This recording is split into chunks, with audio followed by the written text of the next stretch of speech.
This is Akashvani. In the program Spotlight, on the occasion of International Day of Persons with Disabilities, we now bring you an exclusive interview with Rajesh Aggarwal, Secretary, Department of Empowerment of Persons with Disabilities. The interviewer is Pragya, Deora, Akashvani Correspondent. Today is International Day of Persons with Disabilities. This day serves as a reminder for the global commitment to fostering inclusivity, advocating for the rights of persons with disabilities, and creating equitable opportunities for all. To discuss about the various initiatives being undertaken by the Government of India, we have with us Secretary of the Department of Empowerment of Persons with Disabilities, Shri Rajesh Aggarwal ji with us. Welcome to the program. Thank you, Pragya.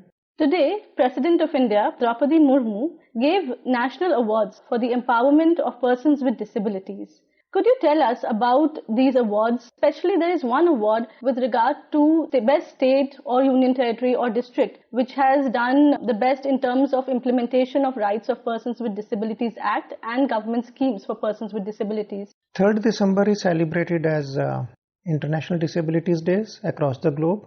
And in our country, we have a tradition since now many decades of conferring national awards to Divyangjan who have done remarkable work despite all the challenges, and some other organizations and employers who are really role models in this.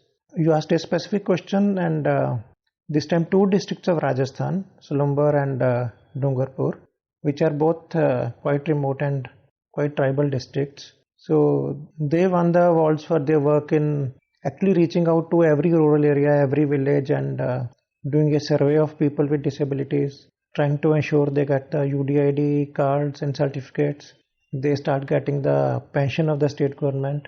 So in disability sector, even the children, if they get some money, that's called pension. So they ensured that all of them actually get pension. Now we will be doing a lot of assistive technology camps in those districts, including their villages.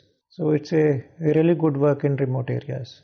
The government has also launched 16 initiatives today which aims at enriching the lives of persons with disabilities. Could you give us an overview about those initiatives? Yeah, these were a mix of actually made in India kind of initiatives and other initiatives. For example, with IIT Madras, our public sector unit LMCO launched artificial knees called Kadam. They are almost at 1/7, 1/8 the cost of what we get from Western world today, and absolutely a similar quality.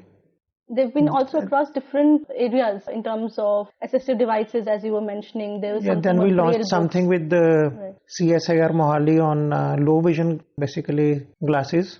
So we demonstrated it on some low vision children from National Association of Blind, and the kids could actually read very well with those glasses. And similar glasses we are making for old aged people, very high powered 18D, 20D, 2060 types, but very lightweight and robust glasses. Then we had education related initiatives. Some skill courses have been translated into sign language. Then a new technology which can overlay sign language on educational video. So a lot of new initiatives are launched today. And some of them were really employment related also. Because education and employment are the key elements, and assistive technologies actually. And this together is what puts them on their feet and makes any Divyang person actually a productive member of society. The Accessible India campaign has completed 9 years. It was launched on 3rd December 2015 with the aim of making built environment, information and communication ecosystem and the transport system accessible. What has been the progress on this front so far, and what more needs to be done? Broadly, I would say that we have come from zero to quite a substantial standard, but a lot of work still remains to be done. In 2016, when the new act came and disabilities were also increased from 7 to 21, and then the rules came in 2017, the focus was on 3 aspects on accessibility. One was buildings, primarily ramps and tactile and basically speakers in the lifts, etc. Another was obviously the roads and footpaths, etc. They have to follow certain standards, and the transport which runs on them, public transport. And third was on digital accessibility, because by even 2016 internet had taken root in the country. A lot of people had mobiles. So all websites and apps should be actually accessible. And here on apps, the major complaint obviously comes from persons with visual impairment. But lately in last 2 years, we have gone beyond these and issued 14 other guidelines along with other ministries For example, sports stadiums for spectators as well as for Divyangjan who want to play or who want to listen to commentary. That should be accessible. The hospitals and the health systems, the education systems, the police stations and the courts, then entertainment, the radio and the TV, that has to be accessible. The movies have to be accessible.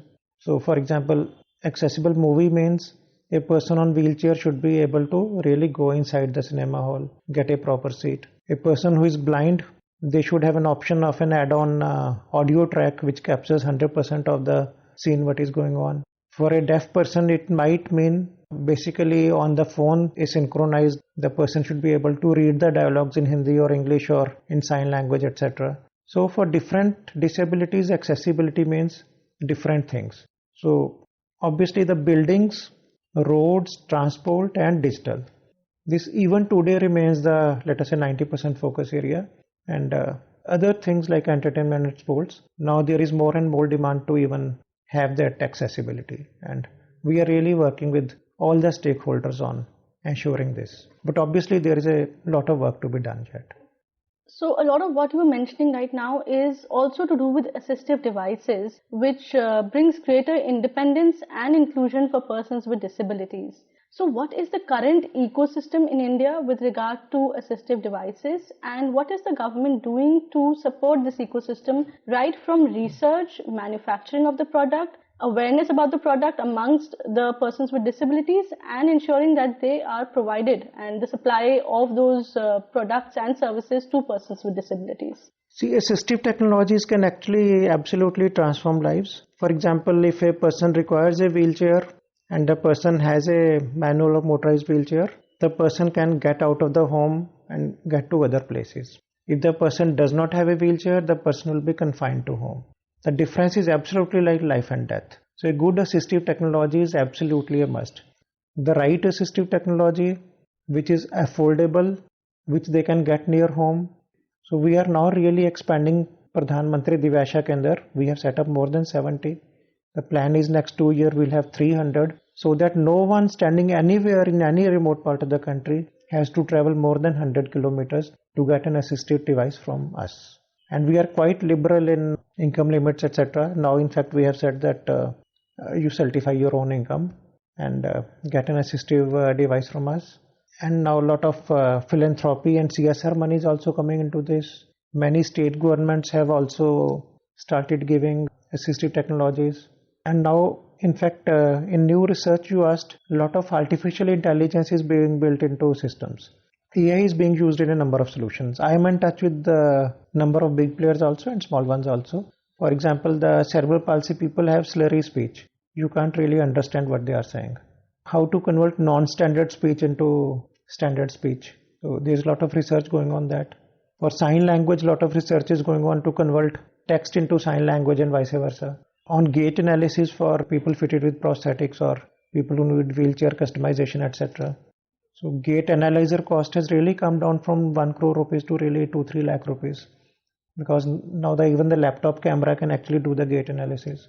So technology is changing fast. It is becoming smarter and even more affordable. And luckily in India, whether it's LMCO or a lot of private players and even many IITs have got into the game. So we are getting good quality solutions at cost really a fraction of cost of the Western world. So, and we are very hopeful that not only we will basically be taking care of domestic needs, but a lot of such products have a lot of export potential also. Another aspect that is extremely important is that of skilling, as well as being independent financially, maybe through employment or through entrepreneurship. So what is the government doing to promote these for persons with disabilities? See, education, primary education, then middle and school education, that's very important, and in that inclusive education is the best, where even if the young child goes to a so-called normal school, intermingles with other children, and maybe there is a special educator in the school who takes care of some extra needs of the child. Then second best option is obviously special schools like blind school, deaf schools, and we have in the country more than 4,000 such schools, run both with government help and without government help. And thereafter, obviously skilling and higher education, that becomes important. And here the, again, old attitudes are partly going out, partly not going out. We have all kind of persons with all kind of disabilities doing any kind of stuff. So we have to basically recognize this potential and make sure whatever the child wants to do, there is sufficient avenue and nothing stops the child from doing that. So our skill courses also focus on that. A lot of private companies are really giving a lot of kind of jobs to persons with disabilities, and again our whole focus and corporate sector also is that this is not charity work. We have to make sure we give the child best of education, best of skills, and then few reasonable accommodations in office furniture or the kind of software the person needs, and then the person has to deliver really. It's not really charity, they have to be productive. And that's where the world is going, and very happy that now the parents are actually recognizing this. There are sufficient role models by now in the society. I think now the attitudes are really changing. The only community I think which is still lacking is unfortunately the deaf children. The sign language really has not picked up to the kind of thing it should have done by now. And we unfortunately see very little number of deaf children even crossing 10th standard. In adult disabilities, I see sufficient number of children actually crossing 10th standard, getting into universities or getting into entrepreneurship also. But this is one aspect we are really trying to basically resolve. A lot of what you just mentioned is about awareness and attitudinal barriers. So what steps is the government undertaking to ensure that people, both persons with disabilities, people without disabilities, society at large, the sensitization is there so that they can also take benefit of these various provisions? See, we had a law in 95 and 2016 law is actually a very, very well drafted. And in last 10 years, a lot of societal attitude has also changed. A lot of Divyang role models, as I was saying, have come up. Within the country, you have now those role models which are visible, and so the societal attitudes are changing. Parents are getting more confident. They know that the child can actually, there are other children like this who have really grown to do this much in life. A lot of judicial rulings have come. For example, Supreme Court rulings have been really helpful that no school can deny the Divyang children admission. They have to give admissions. Assistive technologies are improving dramatically day by day. Whether it is locomotor related wheelchair or prosthetics or anything, or technologies related to visual impairments or speech and hearing impairments. For ID children also now there is awareness of, for example, specific learning disabilities like dyslexia, etc. A lot of Bollywood movies are also actually promoting inclusive attitudes, though basically we see society becoming more and more inclusive. So that way things are changing. So talking from a perspective of a person with disability or a family member, so when they come to know about a disability or when they are confronted with a problem, what would be the starting point for a solution?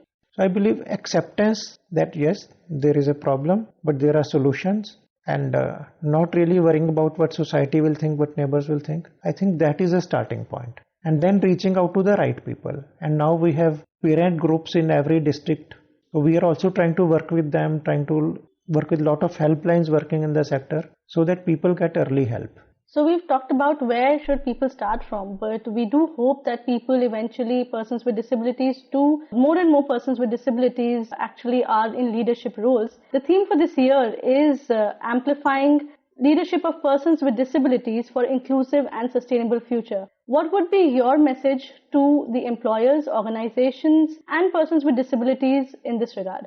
So my message is that please take a leap of faith, try out persons with disabilities, obviously hire skilled people from amongst them, and then a few reasonable accommodations. They will do much better, and there is a lot of actually global research on this, that the companies which have a conducive atmosphere for people with disabilities or employees with disabilities, actually their productivity goes up. And we are willing to absolutely work with any company to basically ensure that, to increase the skill level of a new employee. So the government, along with private companies, NGOs, societies at large, and persons with disabilities themselves, can make the world a more inclusive place for persons with disabilities, provided they do have the requisite education, employment opportunities, and reasonable accommodation. Thank you very much for your time. Thank you, Pragya.